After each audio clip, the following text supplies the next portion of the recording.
Azərbaycan Müdafiə Nazirliyi Nazir Zakir Həsənovun və Baş Qərargah rəisi Nəcməddin Sadıqovun təmas xəttində sürətlə artan eskalasiya ilə bağlı cəbhə bölgəsinə ötən gün başlayan səfəri ilə bağlı yeni məlumat yayıb.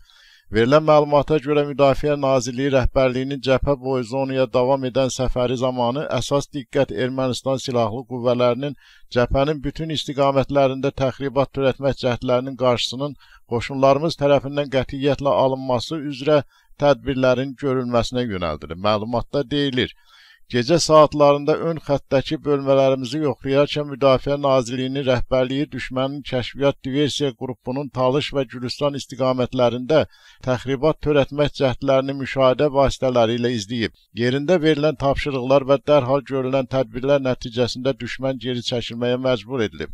Nazirlik onu da bildirib ki, işğaldan azad edilmiş ərazilərdə döyüş növbəsi çəkən şəxsi heyətlə görüşən Müdafiə Naziri, şəxsi heyətin döyüşə hazırlıq səviyyəsini və mənəvi-psixoloji vəziyyətini yoxlayıb, həmçinin hərbi qulluqçuların sosial məişət şəraiti ilə tanış olub. Ön xəttdə xidmətdə fərqlənən bir qrup hərbi qulluqçuya qiymətli hədiyyələr təqdim etdikdən sonra Nazirliyin rəhbər heyəti süfrə arxasında əsgərlərlə söhbət edib.